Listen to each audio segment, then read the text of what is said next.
Assalamualaikum warahmatullahi wabarakatuh. Selamat pagi anak-anakku semuanya.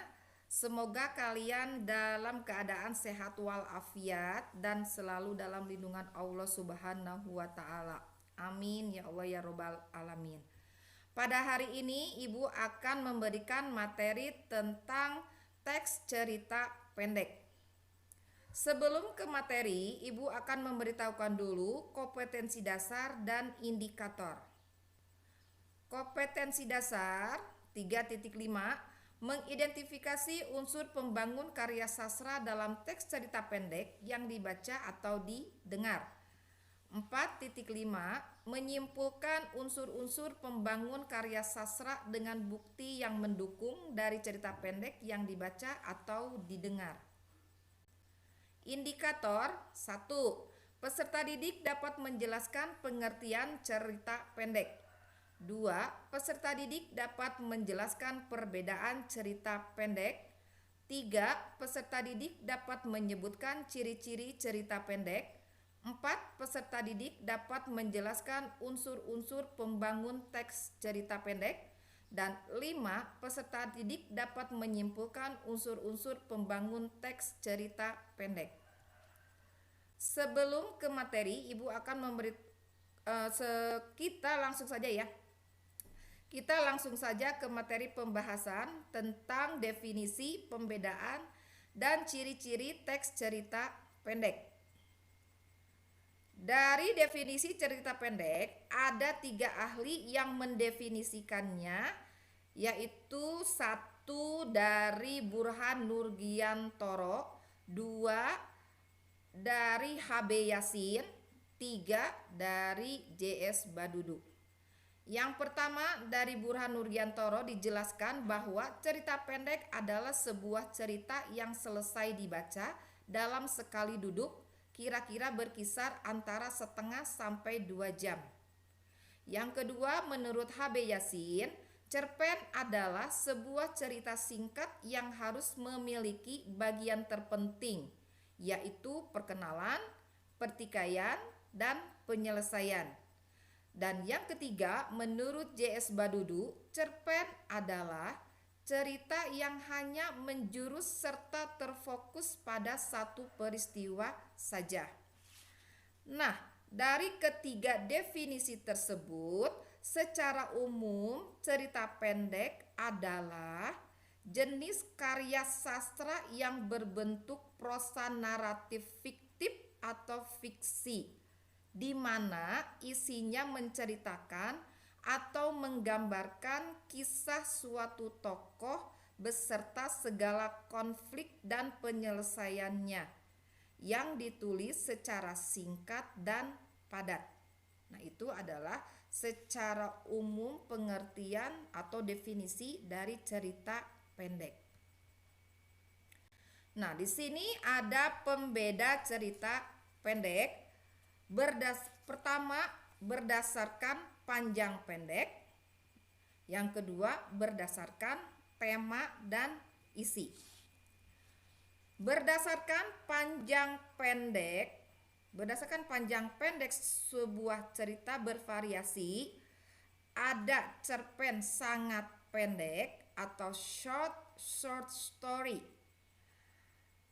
Bahkan mungkin pendek sekali. Ya, pendek sekali. Ada istilah yang menyebutkan pentigraf atau cerpen 3 paragraf. Yang kedua, ada cerpen panjangnya sedang. Nah, cerpen yang panjangnya sedang sering dijumpai pada majalah, surat kabar, dan tabloid. Yang ketiga, ada cerpen panjang atau long short story. Cerpen panjang ini bisa disebut juga karya sastra novelet. Novelet adalah karya sastra yang lebih pendek dari novel, tetapi lebih panjang dari cerpen. Nah, sekarang berdasarkan tema dan isi. Satu, cerpen anak, dua, cerpen remaja, tiga, cerpen keluarga. Cerpen anak merupakan cerita pendek yang dibuat untuk menjadi bacaan anak, terutama anak usia sekolah dasar. Yang kedua, cerpen remaja. Cerpen remaja ditulis pengarang untuk dibaca para remaja. Cerpen remaja umumnya berkisah kehidupan remaja. Kisah kehidupan yang diceritakan misalnya konflik dengan orang tua, cinta terhadap teman seusia, dan persahabatan. Ternyata masih banyak lagi ya untuk contoh cerpen remaja. Nah, untuk cerpen keluarga. Cerpen keluarga umumnya muncul pada masalah atau tabloid keluarga. Cerpen keluarga sering mengisahkan persoalan rumah tangga. Sekarang kita lanjut kepada ciri-ciri cerita pendek. Ciri-ciri cerita pendek di sini ada 5. 1. Panjang karangan lebih kurang 10 halaman. 2. Habis dibaca sekali duduk. 3. Hanya ada satu peristiwa yang menguasai jalan cerita. 4. Terdapat konflik tetapi tidak menimbulkan perubahan nasib pelaku. Dan yang kelima, perwatakan tokoh dilukiskan secara singkat. Nah, sekarang bagian ke unsur-unsur pembangun teks cerita pendek. Dari unsur-unsur ini mungkin kalian sudah mengetahuinya ya. Ada 2, unsur intrinsik dan unsur ekstrinsik. Unsur intrinsik di sini ada tema, latar, tokoh dan penokohan, sudut pandang, alur, dan amanat. Nah, ini yang secara garis besar dulu Ibu akan mengingatkan kembali ya ke kalian supaya kalian lebih tahu lagi, karena memang di unsur intrinsik ini sudah kalian pelajari mulai dari kelas 7, kelas 8. Nah, di kelas 9 hanya untuk mengulas saja. Tema adalah makna yang dikandung oleh sebuah cerita. Jadi, tema merupakan gagasan dasar umum, dasar cerita sebuah karya yang digunakan pengarang untuk mengembangkan cerita. Yang kedua ada latar. Latar di sini ada 3, latar tempat, waktu, dan suasana. Kalau tempat ya berarti kan lokasinya, ya lokasinya di mana. Kalau waktu, kapan terjadinya peristiwa tersebut. Suasananya, nah suasananya bagaimana tergantung dari isi cerita tersebut. Apakah suasananya senang, gembira, atau apa saja ya yang ada di dalam suasananya. Bisa menggambarkan seorang tokoh dengan suasananya yang lagi senang, lagi gembira, ataupun lagi sedih. Yang ketiga, tokoh dan penokohan. Nah, di sini ada tokoh, berarti ada peran utama. Selain peran utama, ada lagi tokoh-tokoh yang lain yang mendukung. Kalau penokohan ini adalah sifat atau watak, ya bisa jahat, bisa baik. Bisanya dikenal dengan protagonis, antagonis, dan tritagonis. Sudut pandang. Nah, di sini ada sudut pandang.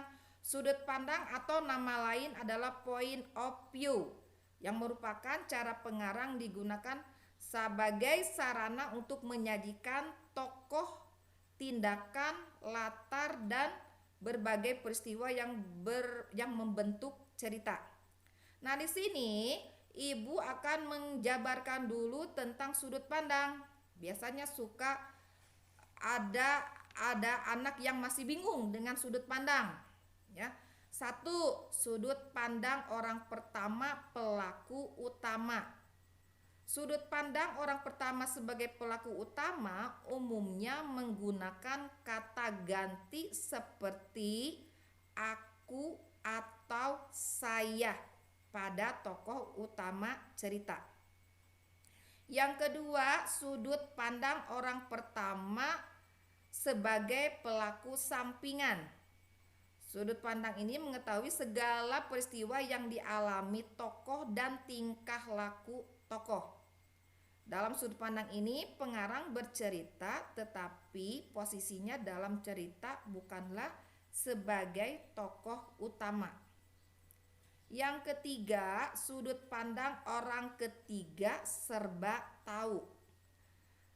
Sudut pandang orang ketiga umumnya menggunakan kata ganti orang ketiga seperti dia, ia, atau nama orang yang dijadikan sebagai titik berat cerita. Dan yang keempat, sudut pandang orang ketiga sebagai pengamat. Dalam sudut pandang ini, pengarang menggambarkan sesuatu yang dilihat, didengar, dialami, dan dirasakan oleh tokoh utama dalam cerita. Dalam sudut pandang ini, pengarang menggunakan kata dia sangat terbatas. Jadi, hanya tokoh utama saja yang menunjukkan sosok yang sebenarnya. Di sini ada alur. Alur ini ada alur maju, alur mundur, dan alur campuran. Alur maju, cerita diawali dengan pengenalan awal yang terdiri atas pengenalan tokoh beserta wataknya, pengenalan latar tempat, waktu, dan suasana yang hendak dibangun dalam sebuah cerita. Sekarang alur mundur. Dalam alur mundur ini cerita justru diawali dengan tahapan penyelesaian yang kemudian bercerita mundur ke tahap penceritaan, tahap pengenalan. Cerita yang menggunakan alur ini biasanya berisi kisah kilas balik seorang tokoh dalam menjalani hidupnya. Yang ketiga, alur campuran.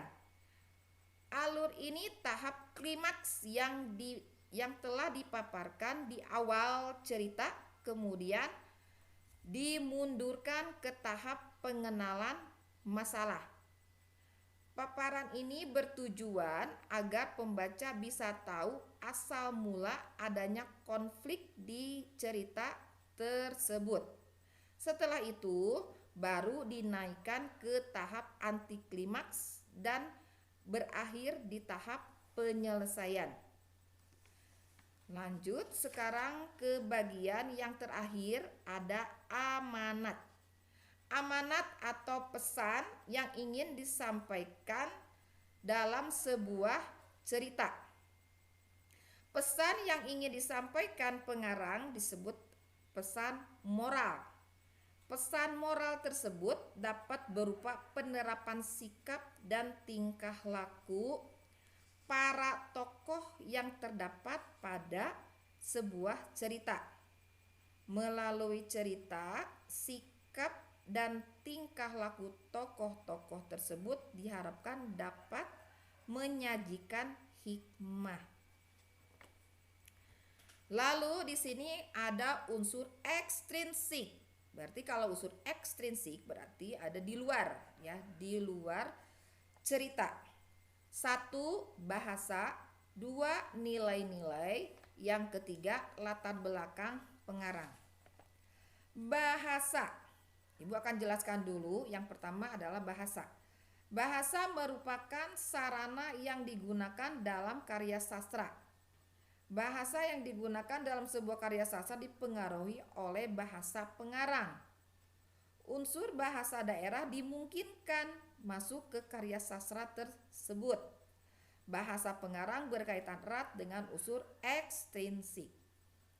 Yang kedua, nilai-nilai. Nilai-nilai yang terkandung dalam karya sastra yaitu ada nilai moral, sosial, dan budaya.